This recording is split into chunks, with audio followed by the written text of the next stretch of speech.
Welcome into Sports Saturday. We back. Good to see you. We back, baby. Right?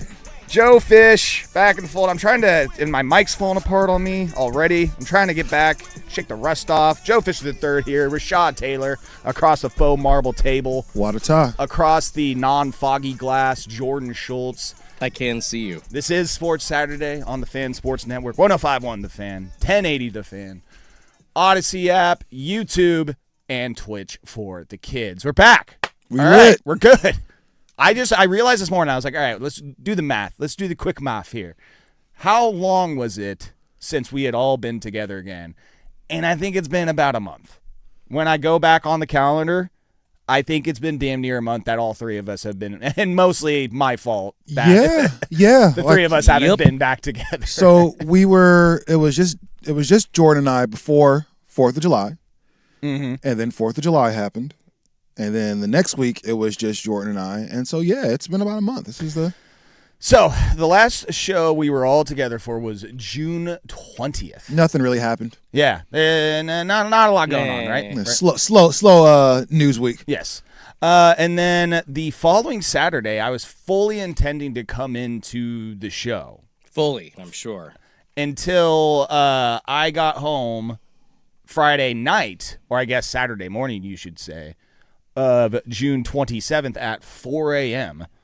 after going to the World Cup game the day before, Egypt versus Iran. So Rashad and I are like, you guys knew it. Yeah. We knew. We talked about as soon this, as you it's said like, World Cup, we were like, why oh, did you okay, even yeah, plan this? we won't see him on Saturday. Come on. Well, hey, at least you got the text, the 4 a.m. text saying that I just got home. I ain't going to be in there I think tomorrow. that's the bare minimum, but I appreciate it. No, for sure. Like, hey, as long as you let us know, man. At least Swag, when he goes to a Seahawks game, books a fill-in the day before. Yeah, right. He Yeah. tells Jordan Sprague, hey guys, I'll be back at 3 a.m., but I'll be on the show. You guys got it. No, yeah, we think we held it down. There wasn't a whole lot of new news that broke, so No, it's didn't have a bunch to talk about. Just a brand new superstar that's here in Portland, and And a then- contract that's no longer around. And then 4th of July happened, which none of us could do a show for that. I mean, come on. I almost came in anyway. America 250? Whoa, eating pause. hot dogs. Yeah, So that happened. And then last week, camping trip for your boy. No cell service. Just Where'd you go? Out near Tillamook off the Trask River. Tillamook. So right before you get to Tillamook, you just hang a Louie, go back into the forest a little bit, about 20 minutes. So underrated spot Tillamook is. I think we often, especially if you're driving towards the coast, I think that's always the goal. But Tillamook is a little tucked away spot for folks. It's not just the cheese factory out there, folks. No, it's got a good central. It's a good central location if you want to get to North Coast. Yeah. Get up to Seaside and a store in that part, or if you just need to go a little bit south and get to Cannon Beach and Lincoln City and all that. It's good. It's a good central location. Can I say something that might be controversial? Oh boy, especially now that we're older. Here we go. Of all the ocean that we have here, all the ocean beaches and stuff like that. Well, we have one ocean here. Yeah, coast. Excuse me, all the ocean coast. That's what I'm looking Yeah, for. it's the Oregon Of all the coast. Oregon coast that we have here, Lincoln City's the worst one. The I'm sorry. worst? Sorry. Shut up. I'm sorry. Lincoln City's worst. trash, bro.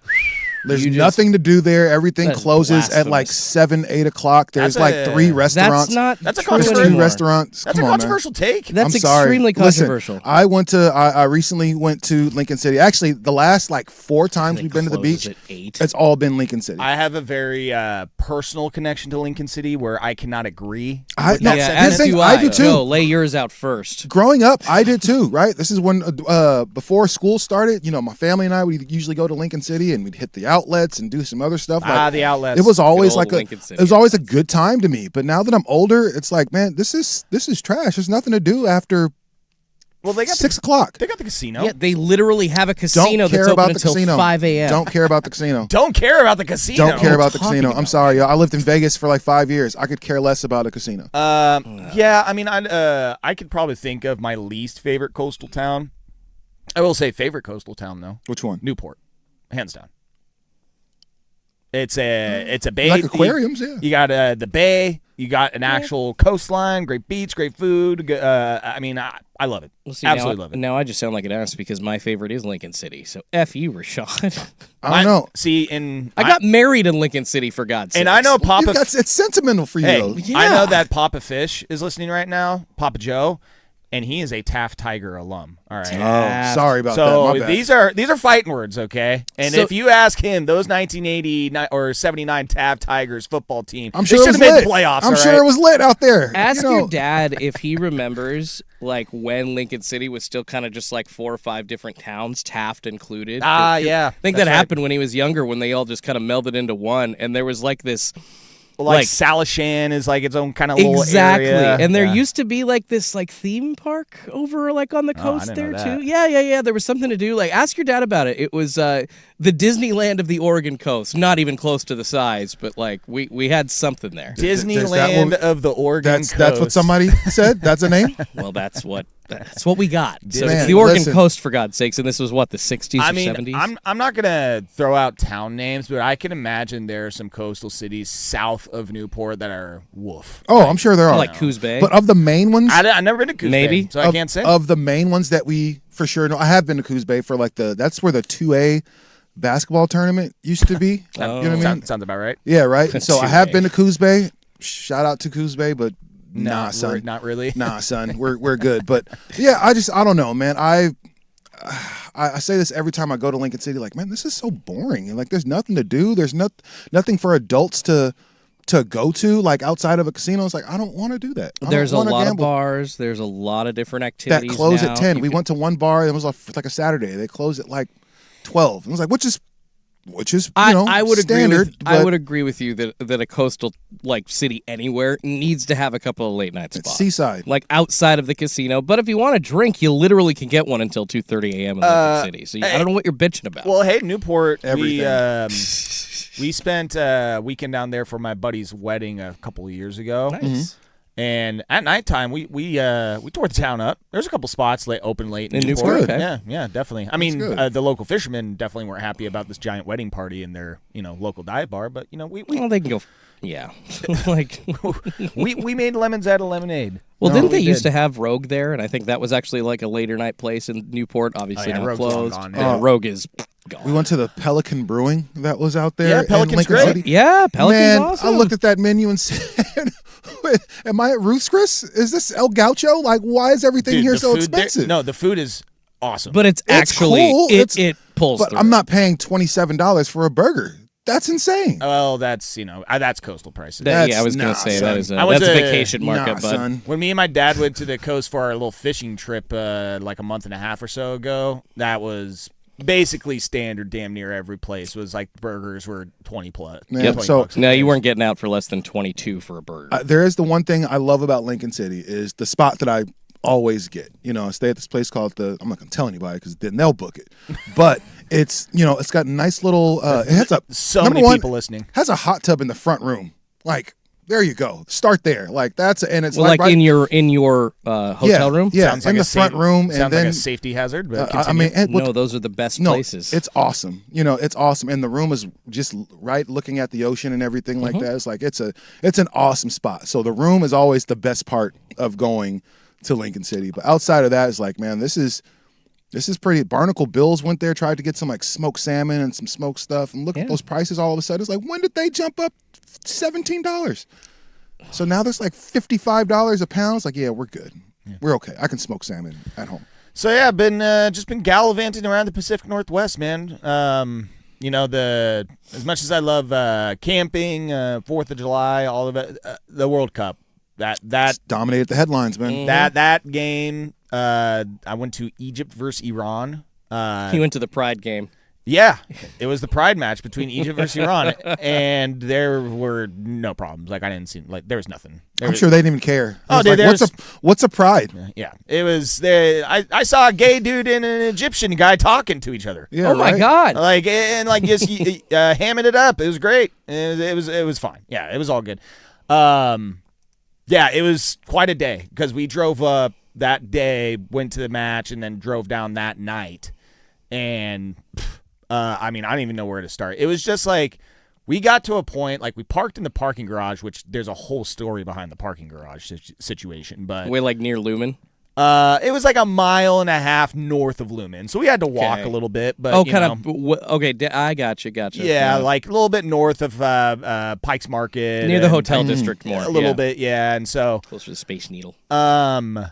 we walked a little bit from down there, and we looked over this like ledge, and to see down in like near the piers and stuff like that, and about I don't know, a few blocks down, you could see however many hundreds of yards away, just this giant group of Egyptian fans with flags and horns, and then just from that point for the next like 7 hours, it was nothing but just a cacophony of noise, chants, cheers, yelling, horns, like I know it had to be crazy. It was wild. It was just like getting into the stadium. It was just like I was overwhelmed. It was so much stimuli and just so much like I said, just cheering, yelling, chanting, like people moving all over the place. It was just. We're like, where should we go? I'm like, let's just get to our effing Just seats. wherever. It doesn't Just matter. stay here. Like, Yeah, no, my buddy went up there for the USA game that Monday. I want to say that was the 6th. And he said he didn't actually go to the game. My buddy Travis actually did go to the game. But was that the one that was in the middle of the day? Or oh no, that was the I can't remember who USA played when the 4-1 loss. Belgium. yeah. I mean, it's Belgium. It was Belgium, the yeah. one that they lost. Yeah, Yeah, yeah. the Yeah. in the 16. I was gonna say, wait, that was So he said he went up there and just you talk about Americana all over the place. Like I mean, a couple days after 4th of July, so all those 4th of July T-shirts and everything went on sale like the day after. So I heard that environment up there was crazy. That's probably my one regret is that I didn't get a chance to even get up to Seattle. Just go up there and- like I was gonna go, but I was like I had some work to do. I have some stuff to finish, so I just couldn't go. But that's kind of my one regret now. Now that it's over, I was like, man, I would have been great to get up there and just be around that energy for just a few hours. It was insane, man. Like, so the match that I went to, Egypt versus Iran, it was the last game of their group stage. And so Egypt basically, like, if they just locked in a draw in this match, they were good. That's, if even with a loss, they had a good chance of making it. Iran needed the win. Like, they needed the win. The draw, they could settle for it, but a win essentially seals it for them. It's 1-1, essentially the whole match, and then Iran gets a goal late in it, and the place just erupts. They start losing it. Their team runs on the field, start dogpiling. This is in like the 88th minute or something like that. So the Iran fans are just losing it all around me. Egyptian fans are just, besides themselves, hands in their faces, surrender cobras all over the place.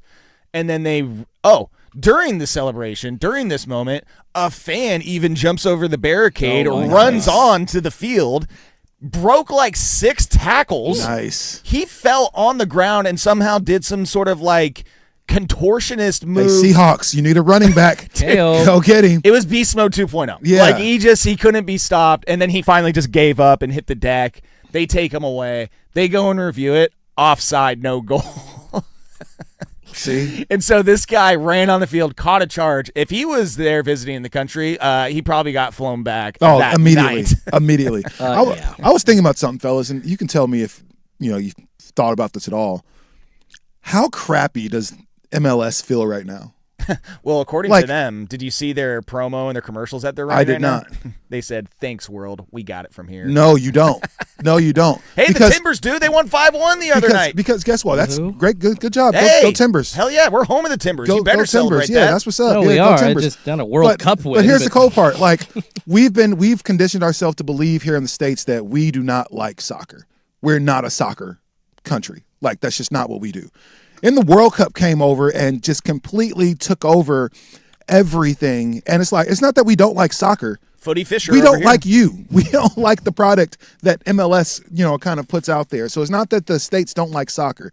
It's that, hey man, like you saw here in the Northwest, if we'll get up for some stuff. I saw, man, Belgium and Argentina jerseys and Mexico jerseys and Israel jerseys. Every single country represented. I saw a bar packed out with it, up and down Mississippi. It's just that we just don't care for MLS. I wish it were better. I care more so for 12, 13-year-old 8th grade soccer. than There you go. MLS. There you go. And Joey yesterday, Playing some footy. he had a nice little goal Look yesterday. at him. Oh, He's gonna be a big star. Chehalem Valley yesterday. They tied. They probably should have got the dub, but they'll take the point. They'll take the draw. But Joey, he went straight Erling Haaland on this goal. It was the ball. It was on the right side, and he just chased it down, outran these two cats, and then put it in the goal, Look at netted Joey. it. He's gonna be a big star, man. Dude, I'm telling you, there are moments where I gotta. His coach tells me, and his coach knows a hell of a lot more about soccer than I do, way more. And so he tells me, I'm like, really? Is he? Yeah. Is he? And he's like, dude, he's got a boot on him, absolute boot. a It's boot. insane. What a An foot. absolute right toe. You hear John Strong's goal The call when he scored in Filipino. your head. Huh? You hear John Strong's goal call Oh, yeah, when he there scored you in go. your head. Like, oh, like, yes. And there's Fisher from outside the box. Yeah, I can't wait. I'll be there as soon as he makes it. Like I told you, Joey. I knew we could do it. Right there from the beginning. Yeah, in fact, actually at 10:20, we will be switching over our broadcast to play-by-play of Chehalem Valley Soccer Club taking on, what is it, the West Side Metros? If Who they're are they paying, playing? I'll do it. Yeah, we got Not a Dusty problem. and Swag live on location. Is that it? Yeah. No, us. I'll get the stream pulled up on the phone. And United PDX 12B Premier is who they're playing. Live from Rock Creek Powerline Soccer Fields. I'm doing it. If Boss Man is listening, Throw it up on the TV. yeah, if Boss Man's listening, man, you want to slide an extra $10 to both of us? Yeah, I'll do it. I feel like we should do that. I work cheap, man. We should do that on this station just once, have us call an 8th grade championship game. We should just go to some The random. home of We should kids just go to soccer some random. of like Northwest. football. You know, like have us like the Tualatin Valley Youth Football League. We're calling the 8th grade championship You know, game just for S and More than that, we should see if the boss people will pay for us to go to the Mushball Championship. Mush And ball? Oh, Mushball. You guys would love it. It's basically baseball with a big ass like soft kind of ball and everything. Not an actual softball, but Portland Mush Ball? Is this what I'm seeing here? yeah, Mushball's a huge It sounds thing. like something completely different. No, it's essentially softball, just with no glove or anything like. Well, you can't use gloves. Oh, like but 16-inch softball? yeah. What It's the a whole. hell? It's a whole Okay, so tournament it's like in Lincoln City. It's the only time Lincoln City is lit. It's like the only size of time a all year. kickball, Oh my basically. God, that thing is ginormous. Yeah, we should get a team. Dude, Mush Ball. Yes, Mush Well, we were supposed to go call the corgi races up in Seattle too. Remember that? I do remember that. Yeah, we gotta I'm get still down for that. we gotta get that figured out somehow. Anyways, dude, we have a few things to get to. Like One I or said, two. it's been a month. Yeah. So we have a couple Blazers matters to get to. I have the 4 best stories of the World Cup. I was going to try and make a top 5, and I was like, I couldn't find the fifth one or think of it, so I said, screw it. It's a top 4 list. I said Blazer stuff, NBA stuff, basketball stuff. Fair. Lots of transactions, moves, big moves. Whole around lot of the league. stuff. Yeah, I feel like that all of these subjects are going to be taken up the entire program. Let's do that. We got Blazers, Moda Center talk. We've got World Cup top stories, and then NBA transactions over the last month with 3 big moves and then one really, really, really big move that we're still waiting on, and Adam Silver's waiting on as well, so that way he can make his Ugh. schedule. Come on, yeah. bro. And Jeez. we can't even squeeze in Bryson DeChambeau just acting like a complete douche. well, that's Oh yeah, I mean that's par for the course. That's no pun intended. That's evergreen, bud. We Yeah, can, you're not wrong. we can do that whenever. But I think it is only fair that on this rendition of Sports Saturday we ask this question. Oh, where's my hotkey? Where's my hotkey? Where is Ja? Oh, we know where he is. that works now. We know where Ja is. Ja is in Portland, Oregon, baby. Ja Morant, the newest Portland Trailblazer. Now that we've had 2-3 weeks to digest this, we can give our takes and our feelings on this next. Sports Saturday, the Fan Sports Network. Experience the thrill.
Hey, we're back. Sports Saturday. Sports. Sports. Not U.S. Open, excuse me, British Open, or is it the Open? It's just the Open. Okay. I am going to miss all the British commentators from the soccer, from the World Cup. And the Mexican As if they commentators just, as well. if they don't call games after the World Cup. Like They you just, can tune in. they just go into hiding for 4 years and then they show back up. I don't know. Listen to the Mexico broadcast. It was Oh. always so much fun. I think we have in the library the Argentina goal from the other day when they took the lead. Bet you if you go to Patrick's house, you could hear all these announcers. I know, right? I think, At any point. I'm during sure the Patrick year. doesn't have a whole lot of visitors if we're Here, going to have soccer let me on all see. day. I think this is, before we get into yaw stuff, this was the call for Argentina, the game winner. McAllister libre, McAllister Pablo otra vez, y va Messi, primeros, Pence, Maca, Messi, engancha y va, tiró con la derecha,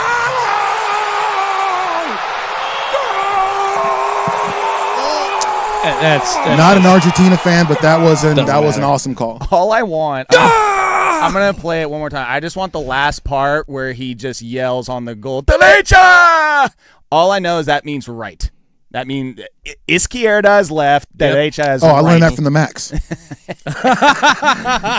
Puesta esa izquierda. a la izquierda. Yeah. Yes, I just want that exactly. last line where the cross comes in. McAllister libre, Hold on. McAllister Pablo otra vez, y va Messi, primeros, Pence, Maca, This part. Messi, engancha y va, tiró con la derecha,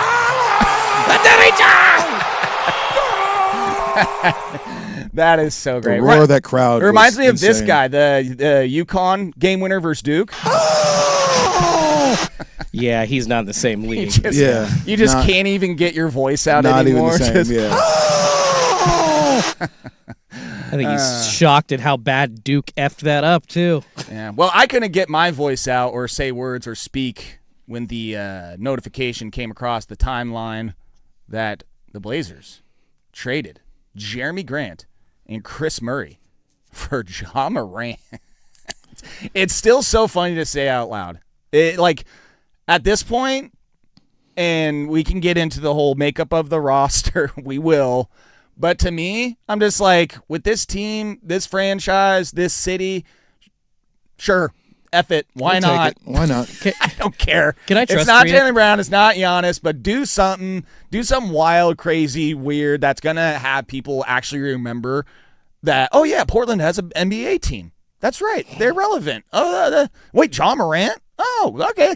4 point guards? What the hell? All right, let's see what happens here.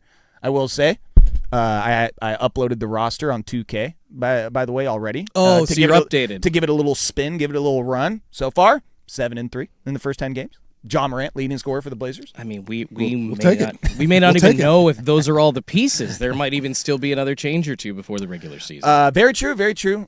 Trades definitely do happen between this point and the beginning of the season. I mean, hell, we got 3 months before the season starts, basically, so a lot could happen. But I mean, initial thoughts, reactions, and then I guess over time thoughts and reactions about the Ja Morant transaction there, Rashad. So I'll take you back. So the trade happens and 4 minutes later, I get a call from my buddy Chris, who you guys both know. And Chris says this on the phone.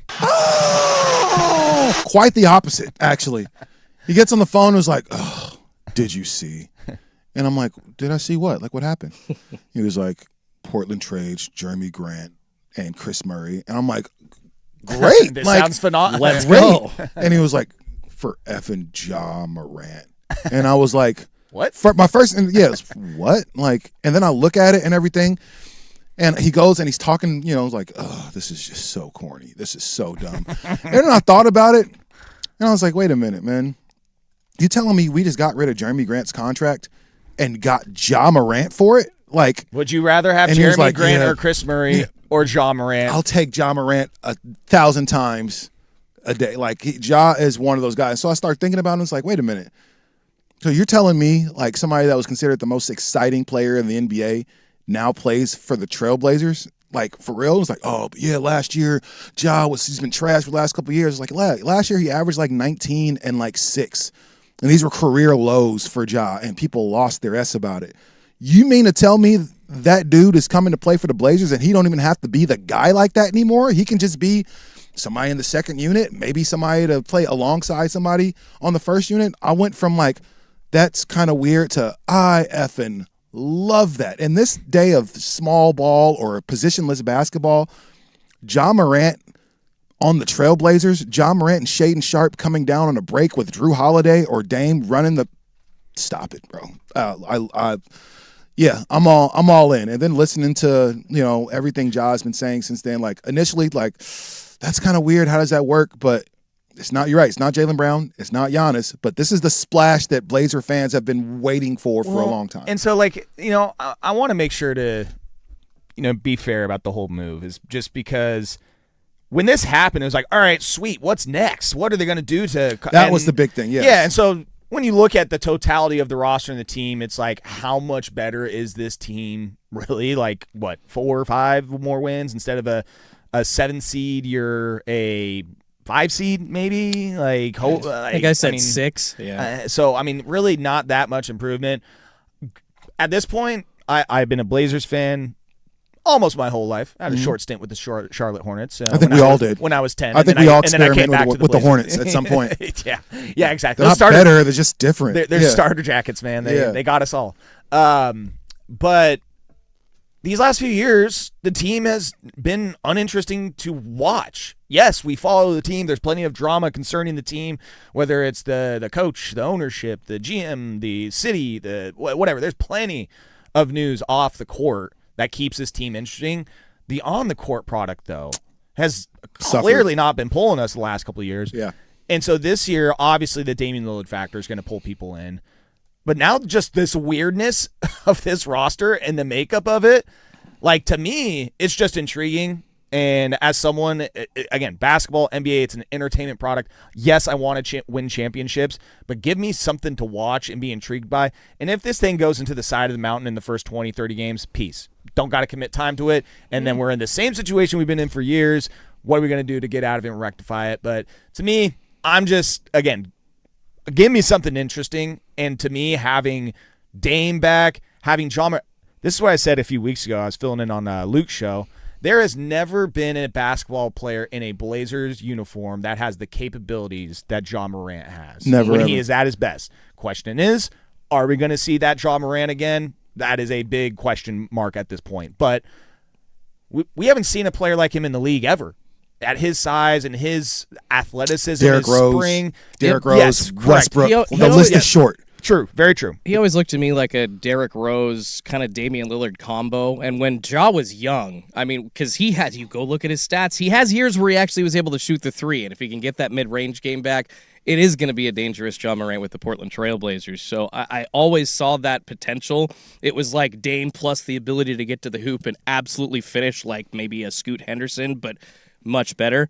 Although I got to trust treat really quickly, guys. The first indication that I saw that Ja Morant was traded, I didn't even realize it was to the Blazers. It was like that notification on your phone. Yeah. And kind of reads like halfway through. And it was like Memphis Grizzlies trade Ja Morant. I was doing a couple other things I didn't really realize. Like, okay, all right, they finally moved on from Ja. Probably good for them.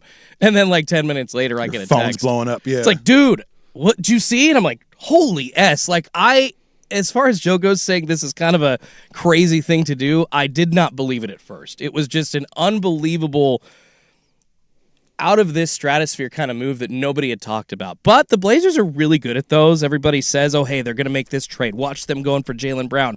And what they usually do is something that has not even been out in the ether. And that's exactly what they did again. And now it's pretty exciting, honestly. Like, if you just sit back after the initial reaction, oh man, just give me something exciting to watch. And I'm even in if they struggle through 20, 30 games, I'm in a little more because of what they're doing. Man, you guys know how I feel about jerseys, right? Grown men wearing another man's jersey, right? Especially if that man is much younger than you. I might get a Ja Morant jersey. Stop. I might get a Ja Give Morant it 30 jersey. games. Man, hey, listen, man. Listen, there's Wait a minute. There are only so many cool names that we've had here in a Portland Trailblazers jersey. And Ja Morant is one of those culturally relevant names in sports. Dude, you his know, shoe. like, he it's had- still like the second best selling Nike. Yes. Right out right now. I think KD and then him are like those are the two top shoes, and then Sabrina's and all this. Like, yes, Ja Morant, with all the stuff that he's been through these last couple years, his shoe is still up there. The kids still consider Ja one of those ones. Nike still considers Ja Morant. If we think Nike didn't have anything to do with getting this fool here, we're probably tripping a little bit. Like, you can't have your second best, shoe seller trapped in Memphis, not playing, disgruntled, like, injured, quote unquote, all the time. Yeah, I think this was a partnership with the Blazers and Nike. You think so? I do. I mean, like I said, this being the home of Nike, them saying, hey, man, we got to get this fool out of Memphis. Nothing good is happening to him in Memphis, Tennessee. We got players that don't even play for Memphis are like, we can't have the NBA in Memphis anymore. This is trash. Yeah, again, and I just want to reiterate, looking at the Blazers team, and maybe that's just where we go next, is just the team overall, is that this is not a championship team, and for this to be the move, essentially, and then bringing in two random white dudes I'd never heard of before, and Brendan Carlson, I believe, and Micah Potter. Micah. Yeah, which 2K They for better some shoot. Hey, shot 40%. Micah from three. can in 2K for some reason suggests I play him like 17 minutes a game. Hey, because he 'Cause he gets can buckets. But again, it's just like I'm intrigued to see how this team looks, especially as you mentioned, not just Ja not needing to be the guy, Dame not needing to be the guy, Denny not needing to be the guy. I mean, these are 3 ones on teams or have experience being the one on a team, the main guy. They now don't have to rely solely on themselves. I mean, Ja on the drive and kick, I mean, that's going to be huge. You have, like, they're going to collapse on him when he's going into the lane, and then you can kick that out to Dame and kick it out to Drew, who's a great shooter. I mean, two, he has his moments where he's on fire. Denny, he's not the best three-point shooter, but that's going to be huge. Again, like Dame, we'll see how it looks off the ball. Again, these are guys that do need the ball in their hands, but I think that this situation with all these players, it is such a unique makeup where Ja, when he met with Mike Nori, did not talk about playing time, did not talk about starting or being on the bench.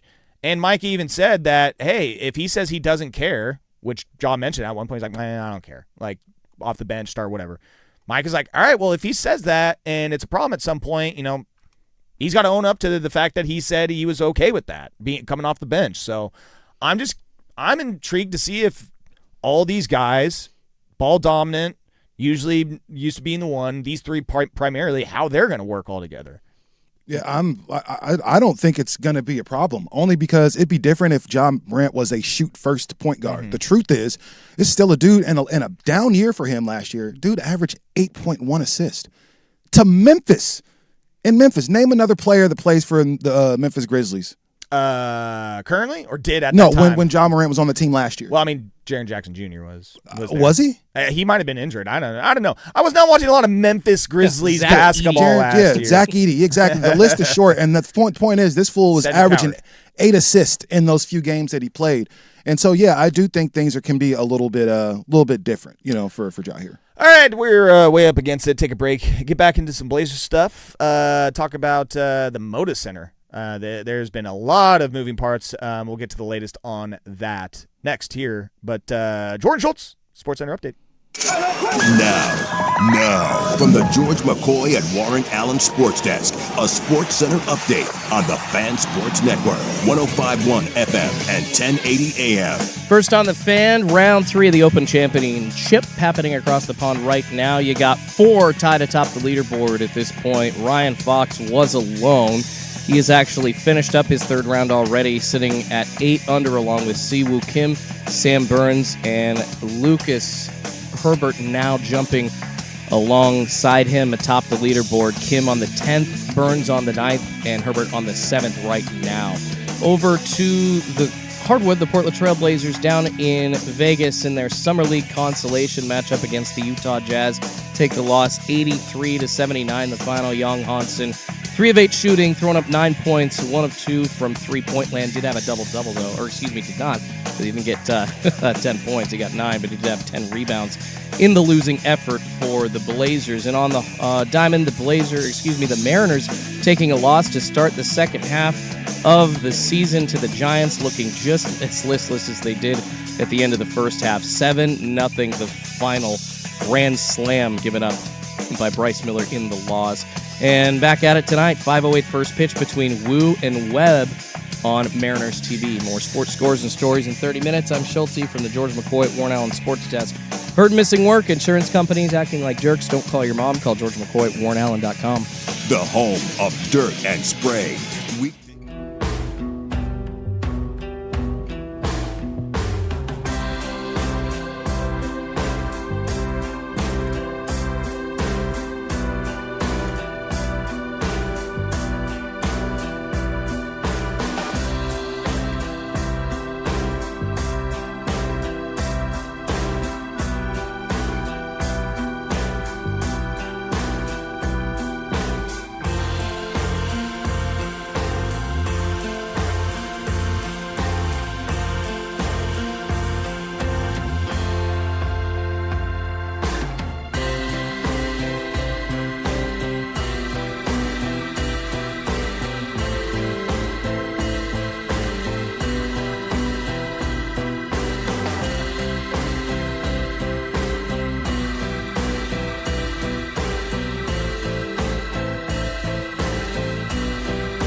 Welcome back, and let's take a break.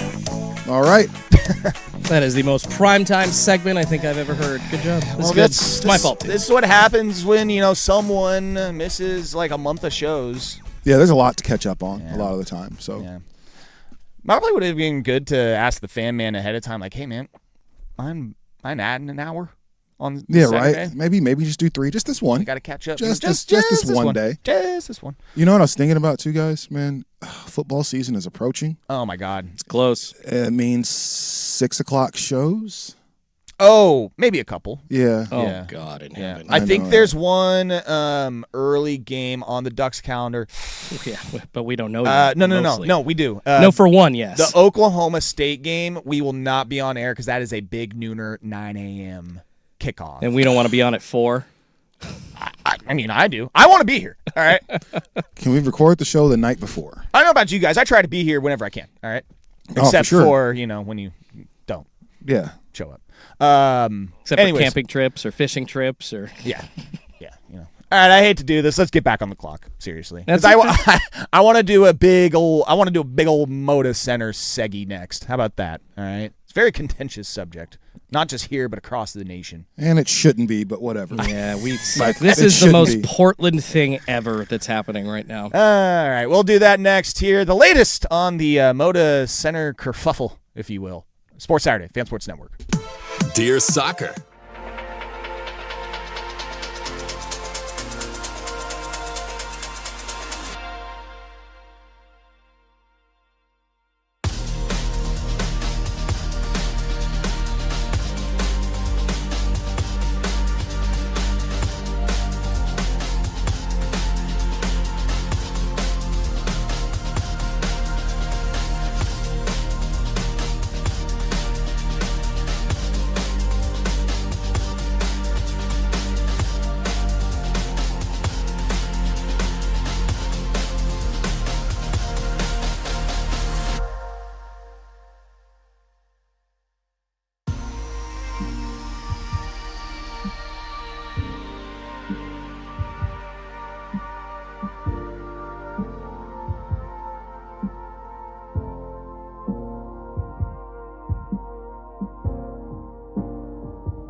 Let's go. Some I Uzi. was gonna say, get some little Uzi to start the day.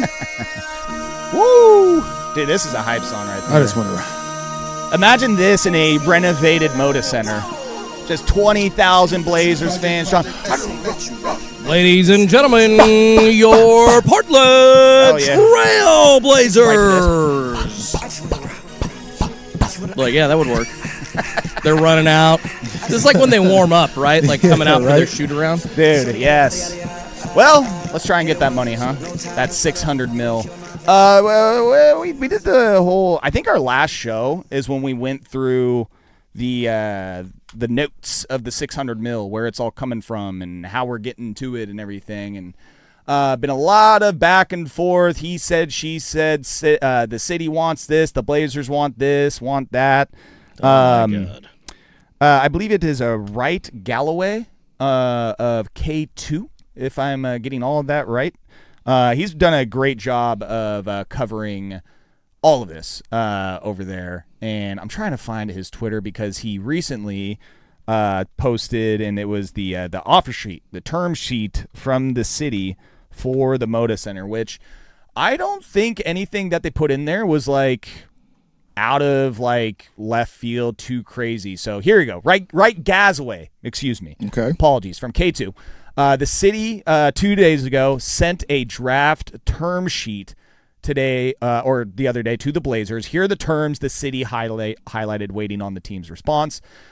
Non-relocation commitment, a binding 20-year agreement requiring the Trailblazers to play all home games at Moda Center. Fair. Okay. Yep. Labor harmony agreements, requirements for labor peace agreements to support a stable workforce. Basically, let's get union workers to build these things or do this renovation and all these projects. Basically, people that already have maybe some connections with the city of Portland. Yes, but I just read that as labor peace agreements. Yeah. Get some unions working on this. Clear caps on public funding, limits on eligible expenses, and safeguards for the city, state, and county against cost overruns. Listen, I'll be straightforward. I don't even know what the hell all that means. I didn't Try to keep it within cost.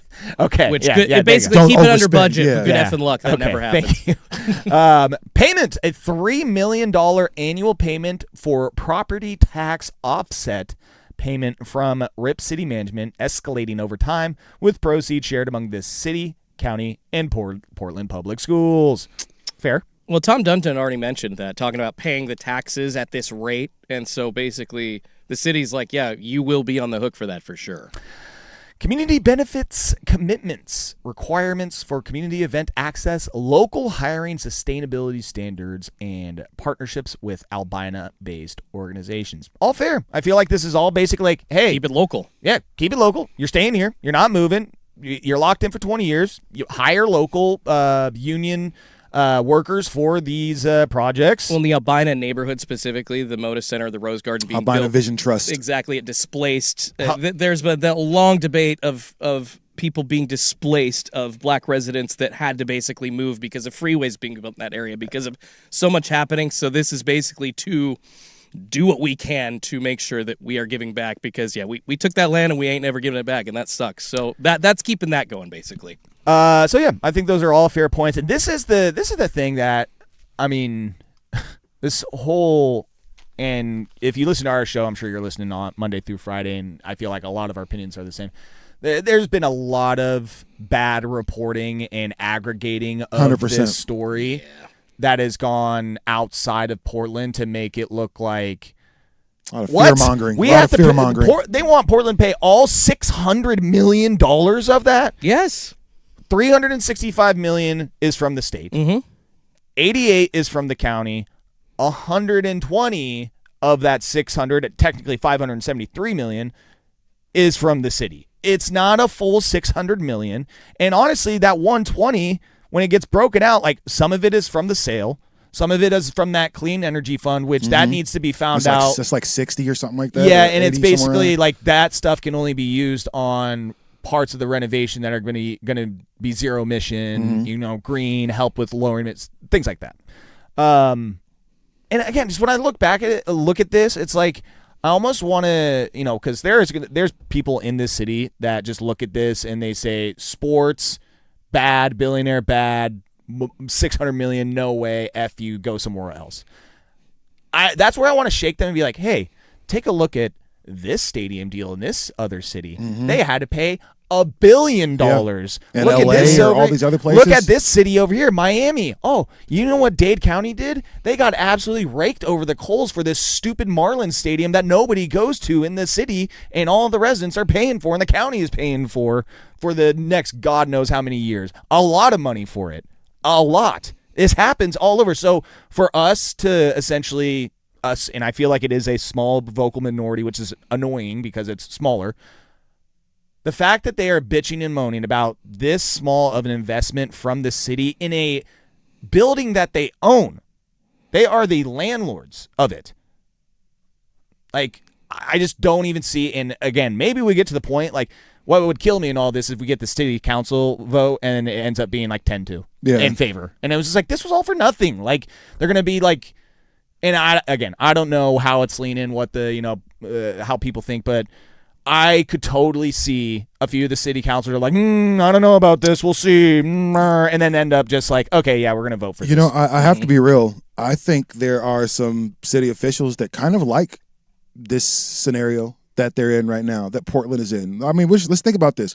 Portland has been the eye of sports media for the last month and a half, where they're talking about Dundon as the owner and all the stuff that's happened. Now, for the last few weeks, John Morant has dominated the news headlines and everything like that. Like, Portland all of a sudden has become this thing. So I think, yeah, like having their name in this news cycle as often as it has been, I think they like that a little bit, because this should be an easy thing. I think all of us are sitting here saying, like, this shouldn't be this hard. And I think a lot of people want Dundon to be the person to blame for this, but this is one of the few things that we can say, man, this ain't on Dundon. This is not his responsibility. The Blazers play in this arena for 6 months out of the year. That's it. They don't typically play deep into May and June. 41 days of the calendar year. So what about the concerts that maybe come? More if playoffs. And the rodeo that comes and everything else that comes there. Or how about all the people and all the acts and all the artists and everybody that don't come because they're like, it's not a crap arena. Yeah. And so, I think there's people are not really reading into everything and not knowing the whole story. But number one, we talked about this a couple weeks ago when you were gone, Joe. And the first thing I said was, you understand that this is the arena doesn't belong to Tom Dundon. The arena doesn't belong to the Portland Trailblazers, which is different than it was before. They are tenants. They lease like anybody else staying in an apartment or anything else like that. Like, so. Well, imagine if you were renting out your apartment and the tenant that was running a business out of it and making you money. And then they're like, hey, dude, we're making you money, and this building is nice, but, dude, if you renovated it, if you could, spend some money to, fix this up, dude, we can make this so even much better. more. We can make, I don't know about that. It's like, dude, what are you talking? We're bringing in this we're revenue. We're doing fine. They're not going to make the tenant pay for a water leak in the roof. That goes to the landlord, and here the Blazers are not the landlords anymore. And again, if that tenant is helping the landlord make money from the property, it's your highest, it's your highest selling, thing that you have there is the Trailblazers. Like, you get 41 concerts throughout the year, essentially, with the Blazers. And then if you make the playoffs, and 7-8 more. That's just the Blazers. Add in all the Fire games as well, and look at the support that they've gotten this year. I mean, it's just, I feel like if the fan council, fan city council, this would be a 12-0 vote for all the people that are that work in this building. So it's a lot of yelling at each other back and forth about how we need to. Yes, we all agree on this, but I just feel like sometimes these details, and honestly, and I forgot about this when I mentioned it. Wright Gasaway was on primetime last night with Souk, did an interview. If you want to go back and listen to that, super informative, did a great job explaining the situation. And those are the types of people that need to get the platforms to be able to tell the facts of the story and what is actually happening. Well, so encourage you to go back and listen to that if you haven't. To your point, Joe, about it kind of being, well, if it were a fan council, an easy 12-0 vote, I truly believe that city council, despite their public posturing, is in full support of this because they are sitting in a room looking at spreadsheets, looking at the future money that can come in, and they see this is a huge economic boon for the city of Portland going forward. It just, the money talks, and they have to, unfortunately, because of the political climate we're in, go out and posture. They've got to act like that they want to hear what their constituents have to say because this is what politicians do. I'm not picking on either party here. I'm just saying this is how things happen, and this is how things get pushed through despite maybe opposition from the public. So I truly believe that they are, most of them, frankly, are deep down diehard Blazers fans or have family members that are Blazers fans, and it's going to hard to tell people that they're close to, no, we're not in support of this, and they have to publicly, unfortunately, say otherwise to make it look like they actually care about, whatever other issues people that have voted for them have brought up. But also, we got to point out one more time, Rashad and I did this, Joe, while you were out, that the Blazers getting funded privately by their owner, which was what happened for so many years. It's how they helped build Rose Garden in the first place. I think Paul Allen put almost more than a third of the money up. The private funding situation is the exception to the rule. Really quickly, right here. In the NFL, out of 32 teams, you got SoFi, which is Stan Kroenke, and the LA Rams, because LA said, hey, we got too much going on. If you want to come here, you can, but you've got to do it yourself. You got MetLife, which was the split between the Giants and the Jets. That was privately funded. And then Gillette Stadium, which was funded by the Kraft family, still is. And in baseball, you've got like Wrigley, Dodger Stadium, and Oracle Park, and then in the NBA, to bring it back, Wrigley was built 1 billion years ago. Exactly, and it's still, what did they do, like a $300 or $400 million renovation in the 2010s? Yeah. That was funded still by the Ricketts family and the owners because they know the neighborhood is kind of not okay with them necessarily being there. There's specific situations, and to the NBA, literally two. The Intuit Dome, which is the current day Paul Allen, I would say, by Steve Ballmer. Yeah. He essentially, as a Microsoft executive, took his money in, and then the Chase Center, which is also, it's a big old rich family. The Blazers, unfortunately, do not have that situation anymore, and I hope fans can understand that going forward. Yeah, it's not going to happen. And as I said at the beginning, look at what some other cities had to do for the public funding, and I think that we just basically, as a city, need to shut the hell up, have zero leverage in this, write the check for $120 million. Don't mess around and lose your team. Yeah, don't Don't mess around and lose your team. I think that behind closed doors, some of these city council members, last thing, that are doing the posturing and playing the whole political, I think behind closed doors, there's a few of them that are like, do you want this blood on your hands? Do you realize what is going to happen? People will burn down your house here. If this team, I'm seriously, there will be riots and the likes that I you don't know will if there never. will be riots, but what are you talking? Did you see what they did for during COVID? Did you see how they tore this thing up? A little bit different than losing a pro sports team. You think these people, you take away this Trailblazers team, and there's nothing else in town. You think these people won't tear some S up? I hope. Please. I mean, they will burn down houses. I don't hope they burn down. I'm telling you, I don't hope either, but it will be bad. Yeah, no, like I said, man, it's like that's where I think those conversations are happening behind closed doors. It's like, if you want to go and vote for this or vote against this, be my guest. See how that plays out for you. Please. All right, hour number 2 coming up. We got plenty of NBA transactions to go over. Giannis, Jaylen Brown, LaMelo. Love that trade. And then the other LeBron, who is doing the most LeBron thing ever, of course. News out of the Pickleball League. Yeah, that's right. The Pickleball League. Dundon. He's putting leaks out there through his pickleball players. Hour number 2, plenty of NBA stuff. Stick around, why don't you? Wow, lots of YouTube engagement and on the text machine, 503-864-6326. Stay texting in. Appreciate all the contributions there. Hour number 2 coming up. Sports Saturday, Fan Sports Network. This is the Fire Minute.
Hour number 2. Welcome in to Sports Saturday. Appreciate you being here. Glad to be here. It's good to see you, but Yeah. gang's all here, man. We are all here. Joe Fisher III, Rashad Taylor, and Jordan Schultz. 1, 2. I'll be gone in 3 weeks, by the way. Going camping again. This guy, bro. What I'm trying Do to do. some work, Joe. Hey, what I'm trying to do is the week after that, I have a fantasy football trip. I am trying to work with Dusty so that way I can take the equipment to do a remote broadcast so that way I can join you guys live from Mount Hood Oregon Resort is where we'll be staying at. You know, I won my fantasy league last year, so I think ours will be somewhere that's not. We won't need to do a remote show. Don't worry for mine. But I will be dressing up like Ric Flair and bringing Yes. my World Heavyweight Championship with me. Can you go whiteface? You know, I think it's acceptable. I think it's acceptable. If I feel Drewski like- can do it, then I think I'm a little. if Drewski, Drewski Yeah, might I think I'll be okay. I don't think it's problematic You at know all. what? I feel like you all should get one in your Just life. a mulligan, right? Yeah, You know, we exactly. go ahead and One- I didn't know I couldn't do that. One whiteface That's pass. wrong. What? I'll actually be on next weekend. It's my anniversary, so Oh, look at you. I don't think I'd be here for that. Yeah, that'd be dumb. I love that. Any big plans? Yeah, we're going to Bend. Boning? Yeah, well, I mean, And that. what? boning in Bend. Yeah. Is that a Bone in. I meant bone in. bone in like a ribeye. Yeah. A Yeah, ribeye. like it's a restaurant. Yeah, That's bone what I in meant. Bend. Yes, Yeah. That should be a thing. What? Bone in ribeye? Bone and Ben. Yeah. Bone in.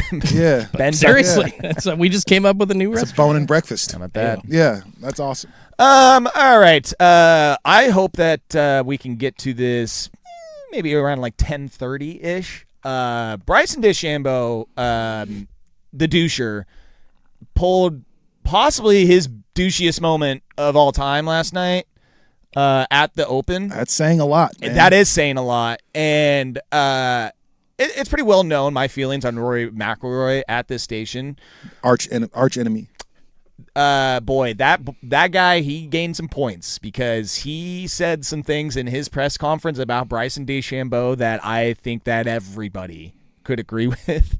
And again, when it's like, it's that South Park episode, choose between the turd sandwich or the giant douche. It's like, which one are you gonna take? Like, I'm voting for turd sandwich on this one, Rory McIlroy, because the giant doucher is being a giant doucher out there. So I think Jordan and our crack production team is efforting to get that audio because I want to listen to the whole thing. I heard a clip and I want to hear it in its entirety. We also got NBA transactions that have happened over the last few days. Maybe get to some the World Cup stuff at the end of the show. We got the final tomorrow between Spain and Argentina. But the biggest move so far that we have had in the NBA offseason, it's the Giannis move. Giannis going to Miami. Oh, well, you know what? I would push back a little bit on that. Oh, I would say actually maybe it's the Gary Trent 4-year, $64 million How did you know? contract that is being investigated by the NBA because of cap circumvention, yeah, possibly. It's like, wait a minute, man. How's this happening? How did Gary Trent get that deal when he averaged 8 points and Yeah. like an assist last year? Yeah, definitely the biggest. Well, I would say probably the most expected trade was Giannis. the Giannis one. Yeah. But the one to Philly was definitely the one that was like, what? What? See, isn't that so? This conversation, and I brought you up and mentioned this to multiple people about this trade because I can't remember who exactly I was talking to about it, but it was about like Paul George and talking about like player value and what fans perceive as a valuable player versus what front offices and the training, Analytics the coaches, and everything, yeah. like that. Like it's two different perceptions, and I feel like the fan perception of Jaylen Brown completely different than the front office perception. And the same thing for Paul George, whereas the fan perception of Paul George at this point, a majority is like, what? He's cooked. He can't play anymore. And there's plenty of other people like Brandon Ingram, Brandon Miller was one of them, Carmelo's kid, and you informed me of this.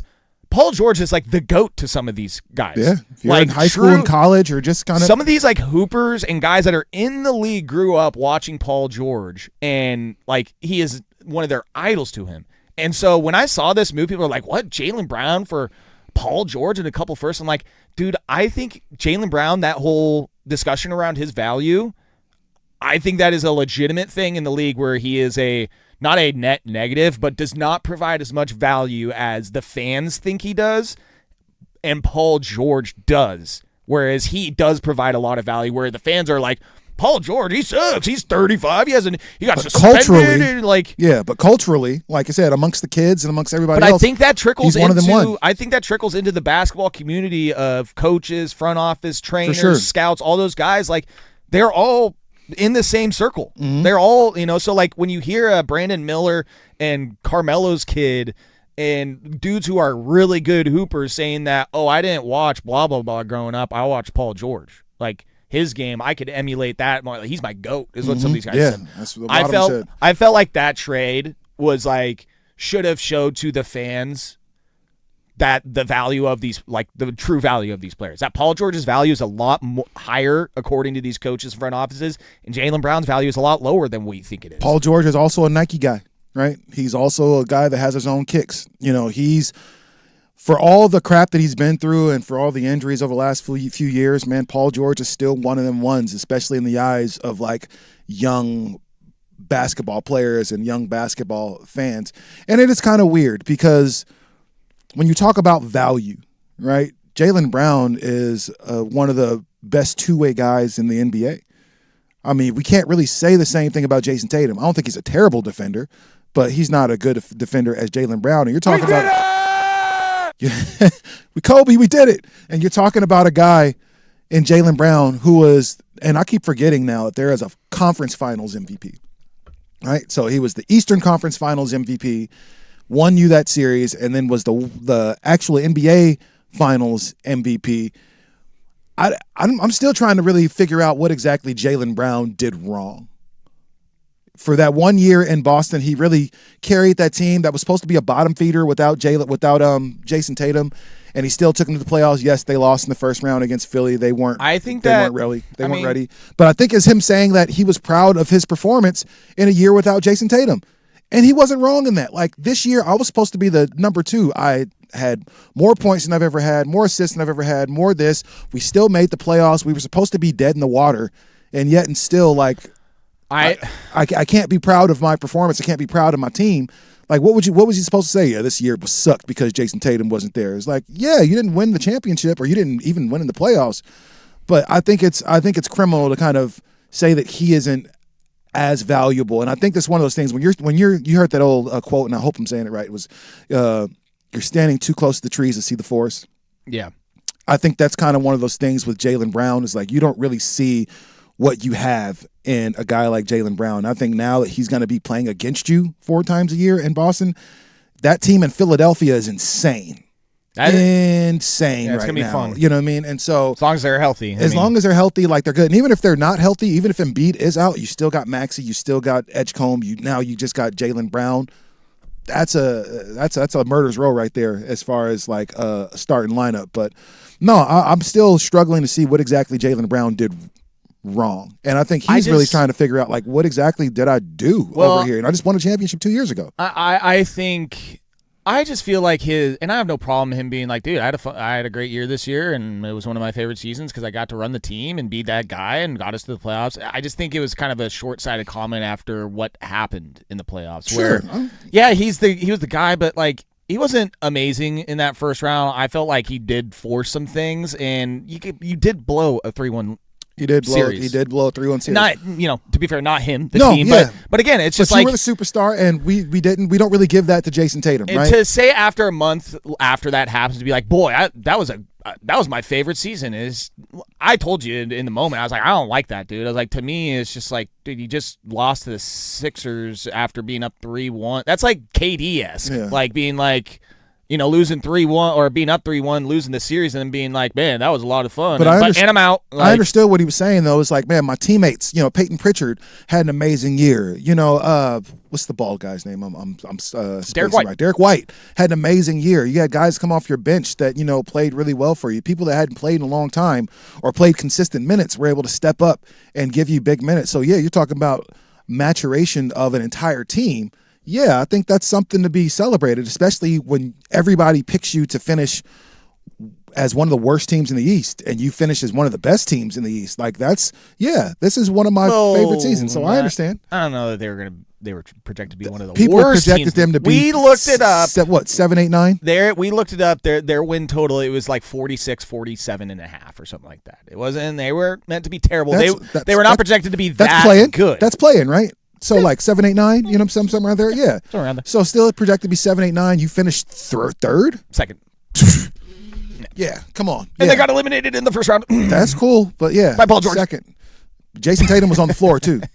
It wasn't just. I mean, I think people kind of make it Jaylen Brown. It wasn't Jaylen Brown. It was Jason Tatum was on the floor too, and it didn't quite work out for either of them. This will be intriguing. He's the scapegoat, and he has been for a long time. This will be intriguing to watch and see if this either works out for Philly or blows up in epic fashion.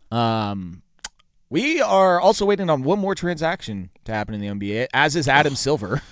And Man, like everybody, he's rubbing his nips over there. Just trying to, loving loving all the attention. Take a quick break and jump into the decision. What is this? 3.0? Is it 4? 4? Wait, 5 at this point. So we had the decision to Miami, then back to Cleveland 2. and decision 4. Yeah. Lakers Jeez, 4. man. Good Decision part 4. Electric Boogaloo. Coming up, and then do we have that audio? That Rory audio? Oh, we have it, baby. Oh, that's coming up. We have it, baby. That's coming up at 10:30, and then we'll end the show with some World Cup stuff. But next, we get into LeBron James and his swan song. Where will he play next? Fan Sports Network, Sports Saturday. So, how's your research?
All time. Yeah, I'll take it. This threw or shot off when you were gone. I knew Yeah. exactly what it was. I know it now. I was like, man, here's the thing. I don't wait on hold that long. It's like we've all heard this before. You might get maybe a minute and a half out of me before I'm like, okay, moving on. Dude, I remember one time calling, I think it was the post office or something. Their hold music, it wasn't this. It wasn't Opus number 1, by the way, is what this is called. Whoever was producing the music for the post office hold, they could have kept me on hold all day long. It was absolute bangers, huh? bangers on the post office hold music. Couldn't believe it. I'm like, dude, I was waiting to hear like a production tag at some point in there. Yeah. No, yeah. Takey, F them up. No, I mean, usually it's great when you get like a nice little instrumental, right? And you're just kind of something to vibe to Yeah, for a little exactly. bit. Yep. But yeah. So we are currently waiting on hold for LeBron's decision. Dude, Just the way he likes. I am so good. Do you just see how that transition right there? I did. You're elite. Damn, dude. One of one. bro. God. Yeah, we're currently on hold waiting for LeBron's decision, as is the rest of the league. I thought it was actually pretty funny how Adam Silver's like, yeah, we're kind of waiting on. I kind of need him to make a decision because we need to make the schedule. Like, he is literally going to dictate like 75% of the national schedule. Yes. Yes, he is. And I think that's exactly what the plan was. He knew nobody really wanted him like that. And so he's going to do his best to kind of make sure he prolongs this decision, quote unquote, for as long as he can. So what are the current odds right now? I got to imagine that Cleveland has got to have the best odds. I mean, that's just me guessing. I have no idea. Looking at the updated odds, this is as a who is this? Underdog NBA, one of the gambling sites. Of course. Yeah. They say that currently the odds for LeBron's next team: Heat 35%, Cavs 29%, Warriors 17%, 76ers 12%, Portland Trailblazers 1%. No, Sixers actually have 13%, and Blazers are not on here. Unless you ask a professional pickleball player. Did you hear about this, Rashad? I did. I did. Who knew the pickleball league was going to be? Connected. Yeah, exactly. We don't need a Shams bomb. We need a pickleball league bomb. There's some chick in the pickleball league that referenced like, I don't know. I know the owner of the pickleball league, Tom Dundon. He owns a new team, and apparently he wants LeBron. So he's trying to get LeBron to Portland, apparently, which God bless Tom Dundon's little heart if he's trying to do that. Yeah, aw. It's adorbs, So, right? so cute. Yeah, I'd say LeBron, do the right thing. Don't go to Cleveland. Yeah, like I don't know why we're trying to like Don't go to Miami. trash. Don't do that again. And Stop. I'm going to say this too. 76ers, that is a hard no. That's a hard no. Let but me spend my last year with Joel Embiid, who possibly might not play like 60% of the games. Jaylen Brown, who is now going to try and prove even more so that last year was not a fluke.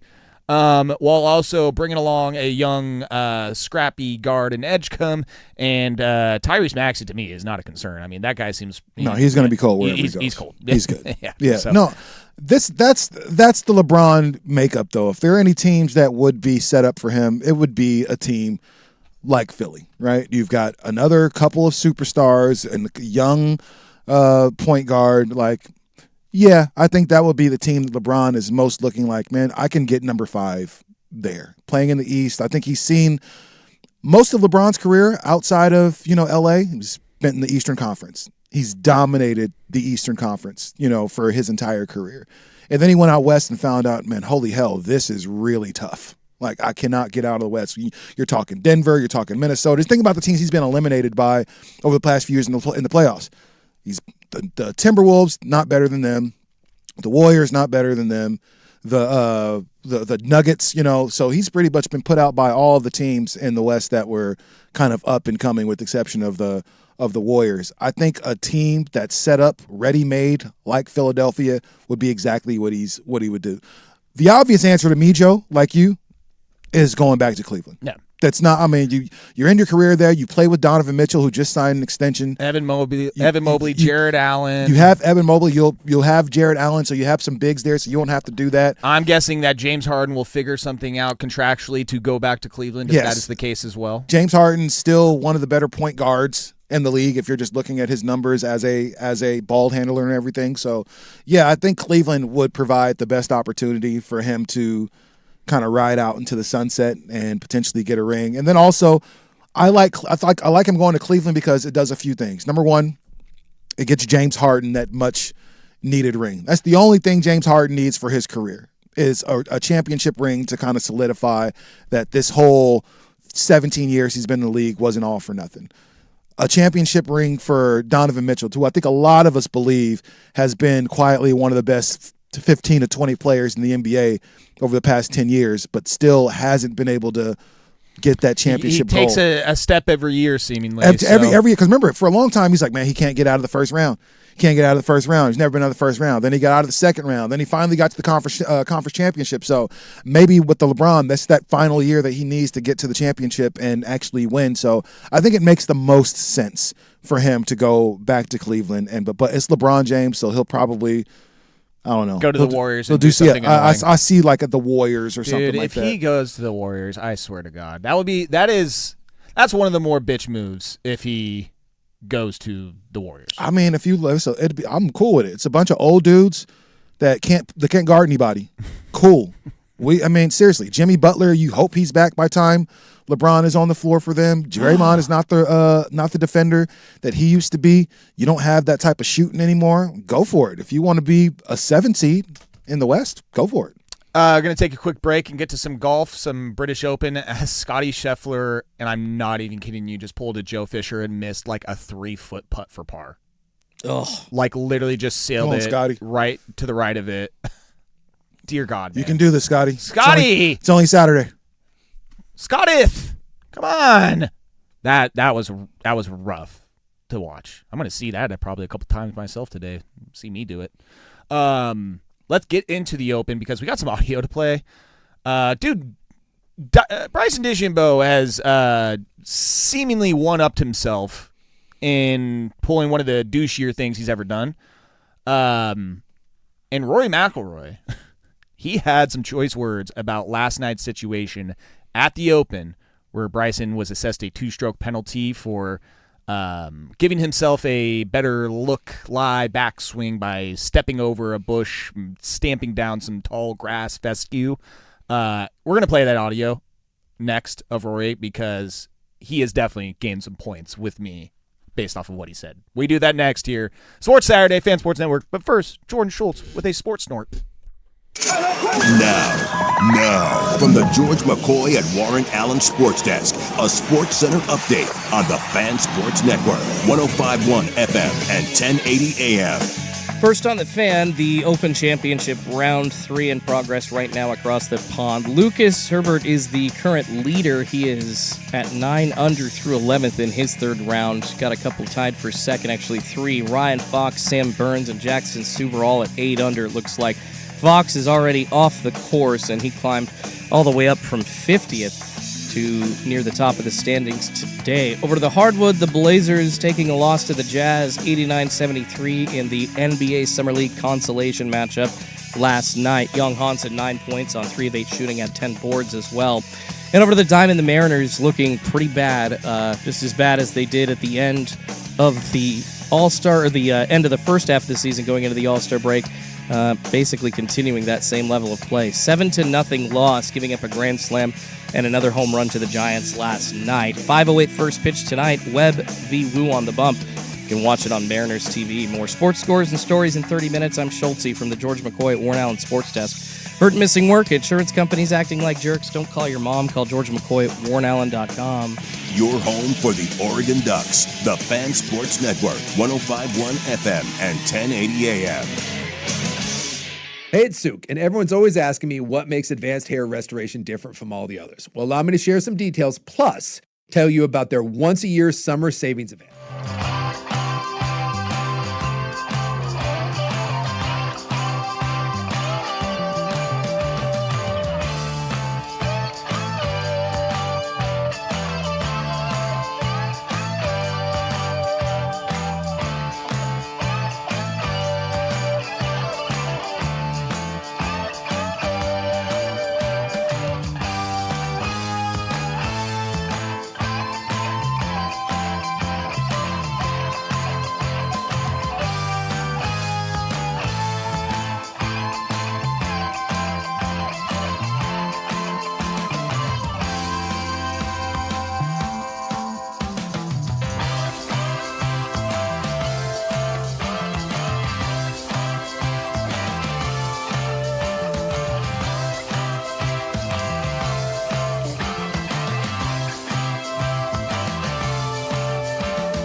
Shout out to Pineapple Ed out there at Glendevere. No, it's just something light, just some Gucci. You know what I mean? Gucci hat, Gucci socks. Some light gooch. Yeah. Don't worry. You know what I'm saying? Is that something? Do they say light gooch? I don't think they say light I got the gooch on me. No, I don't think they say that. I wouldn't say that to anybody. Like my gooch? Sure, let's see it. Whoa! What's going on? Oh, U.S. Open. No, British Open. The Open, I should say.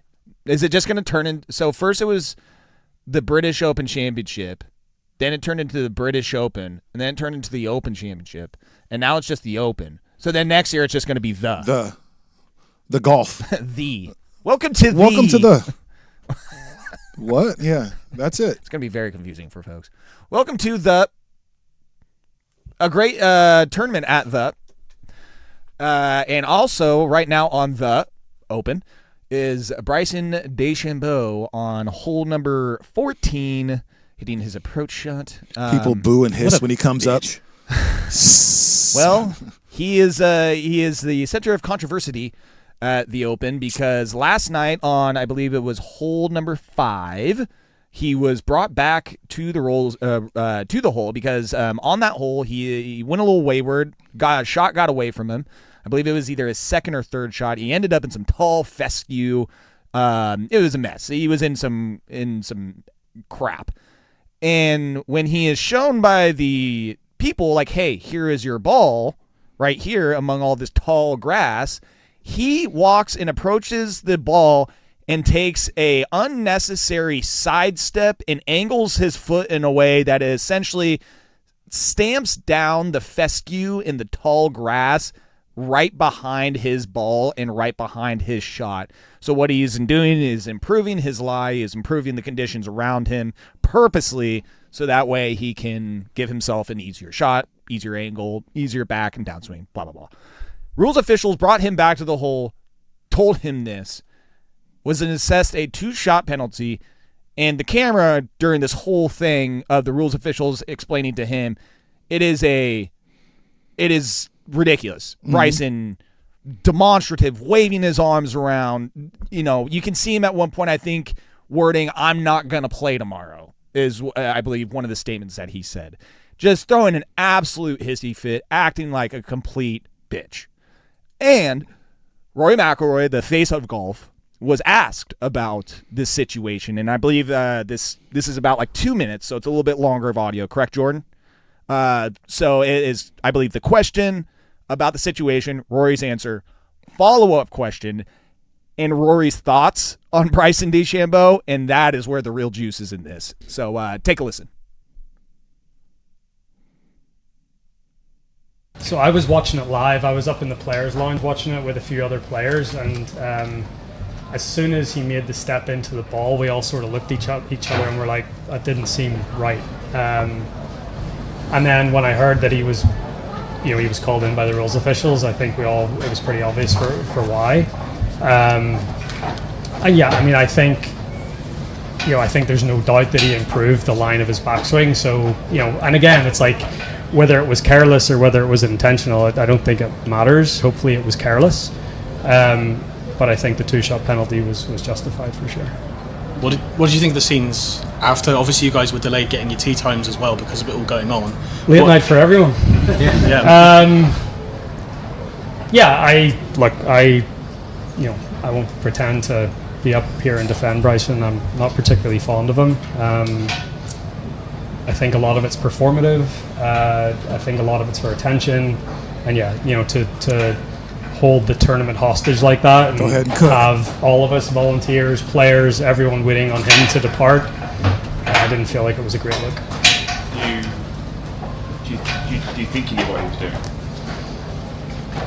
Look, he's going to say, like, again, I'm not in his mind, I'm not in his, but it didn't look good. Boy, is something like that, you think that happens out here more than we know, and it just isn't viewed or seen? Or Yeah, it's hard, right? Like he's every shot is on camera.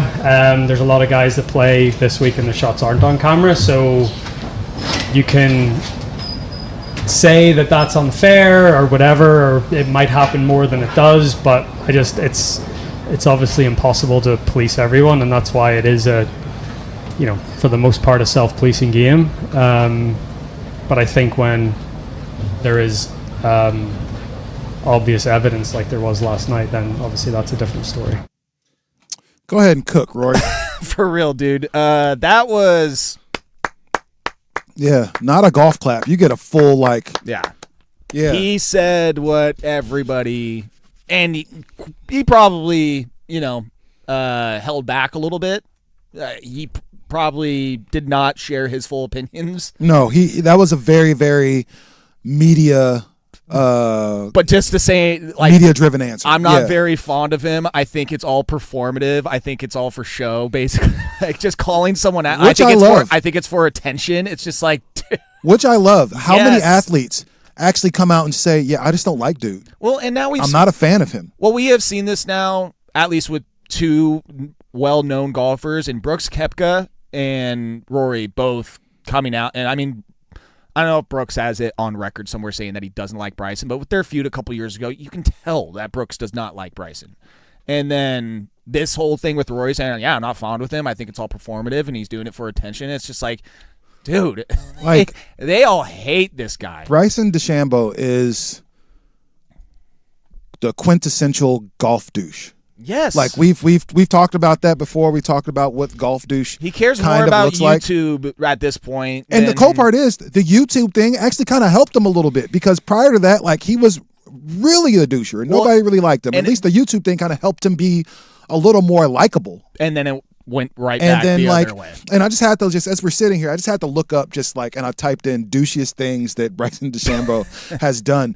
And it's like, man, so just this incident at the Open, remember the fire ant incident? Oh, yeah, there's fire ants. Yeah. I use that one on the golf course to this day still time. I'm like, I think there's some fire ants over here. Always blaming the manufacturers of the equipment that he has and stuff like I got that. to 3D print my own clubs. The rope thing. Remember when he would try to go under the rope and hit himself in the face? And then, like, come on, man. Like, this dude is just...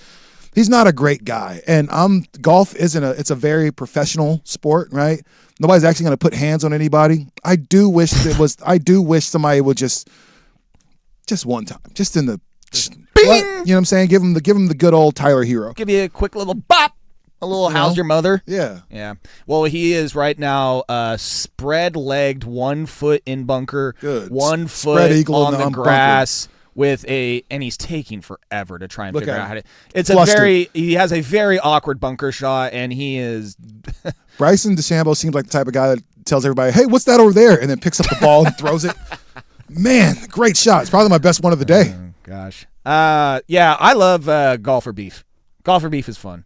Just it's petty because it's such a buttoned up, formal, classy sport. It's a bunch of rich kids basically So trying when- to insult each other, and then when one gets really mad, well, I just won't play. They act 5. Yeah. Do you think Rory or Bryson has ever been in a fight No. in their life? Oh And you my could tell God. people that have been in a fight have a certain way of talking to people or not talking to people. I'll say that. Yeah, you know, that's- I'm like, yeah, you don't say certain things because you understand. Oh, and he sailed it. Oh, Oh great. my God. Oh, it's still going. Jesus. Oh, is it coming back? Where's it going? It's like the Happy Gilmore putt. My God. Yeah, dude. It's like golf fights are hilarious. I love golf, and I love it when they're petty like this. But when it comes down to it, it's a bunch of rich white dudes just calling each other out. Dude, F you, bro. Yeah, you're not gonna do anything, So yeah, it's. I wish there were. Bro. I would like to see instead of a live tournament, I would love to see a couple 2-minute 3-round fights with some golfers. That would be fun. That would be somebody deathmatch. I would do that. Yeah. All right. Take a quick break, wrap things up, do a little bit of, a thesis on the World Cup for our last segment. We only have one, technically 2 games left. Is the third place game going down right now? Is that? I know that was today. I don't know if it was happening. They do a third place game, by the way. I don't know if I did not know that actually. That's yeah, crazy. Yeah, the third place game. But tomorrow is the final. Wrap things up with some World Cup talk next. Fan Sports Network, Sports Saturday. Are you curious about who?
All right.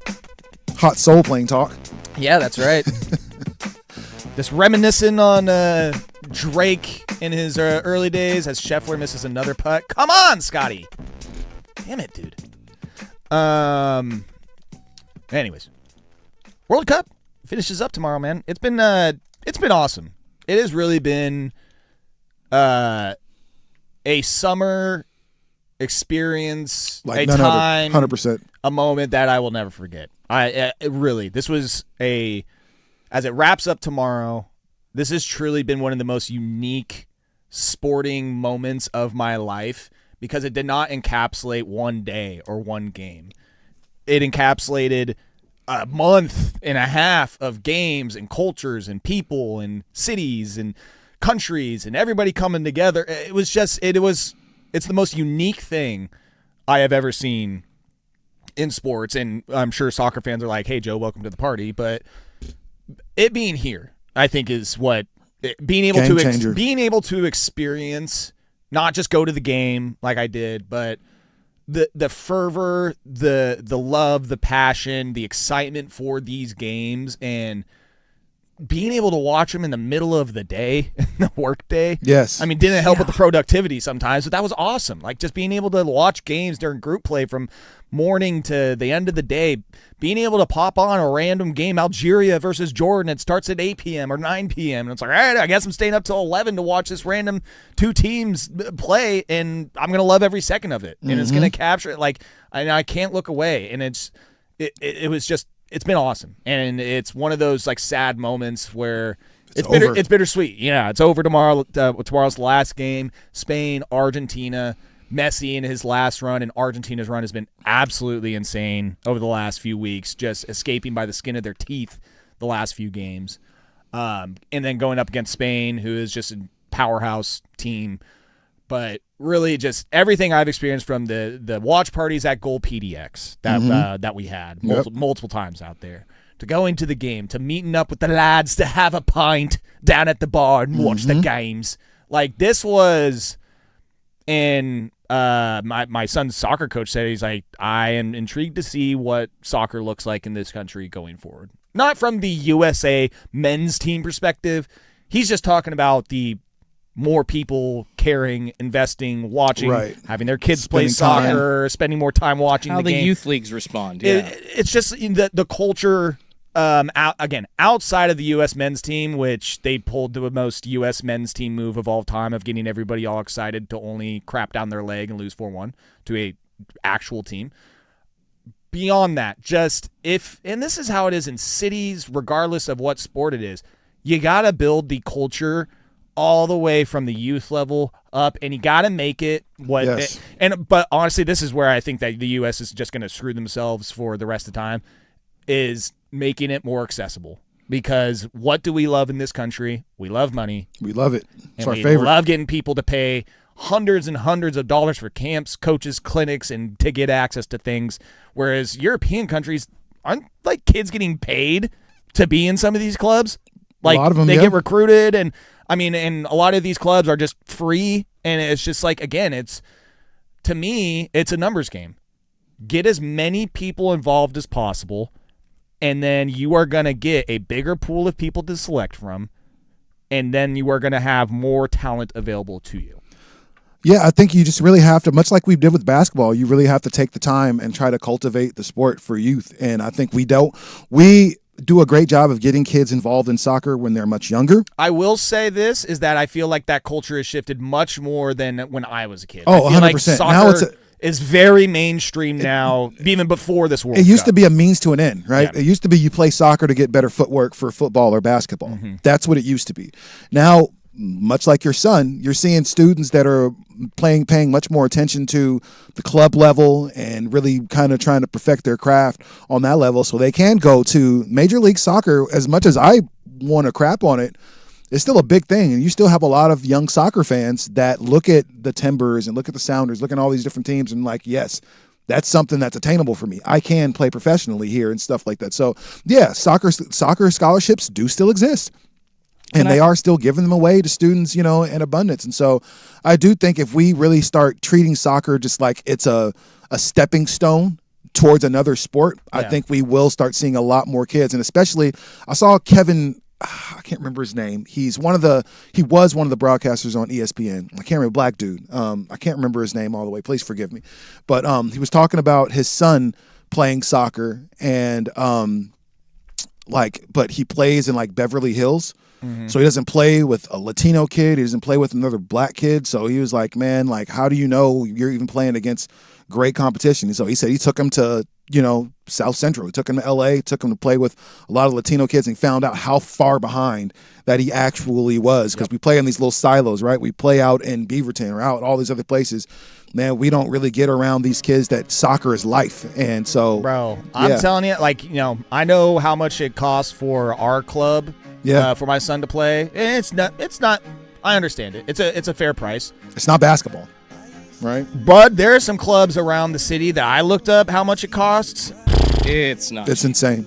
Traveling teams, it's insane. Unreal. That's just in soccer. It's in every sport. Yeah. And so that's where our culture needs to change a bit, is open it up to everybody, because we got a lot of talented soccer players in this country that we need to encourage and give the best opportunities to. Well, MLS is definitely growing. When it started, or at least when the Timbers entered the league, I think the minimum salary was like $36,000 a year for players on the team. Now the lowest designation, you're making like 85. Is that, that's what normal people make. It's not a great huge money. sport, but it's growing. That's great money. Well, I'm intrigued to see, again, what this last month and a half of the World Cup in North America does for just the soccer culture over the next 5 to 10 years. See what happens. It's very intriguing to me. So, and after I play golf, I'm going to go catch some soccer tonight, 6:20 with my son.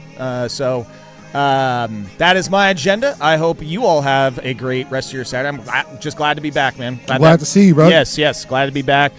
Jordan Schultz, thank you as always, sir. Yeah, love you guys. Love y'all. Rashad Taylor, thank you as always, sir. Water time, my Danny. And everybody out there that listen on this Saturday, appreciate you so much. We will catch you next week again, Sports Saturday at 9 a.m. right here on the Fan Sports Network. Peace.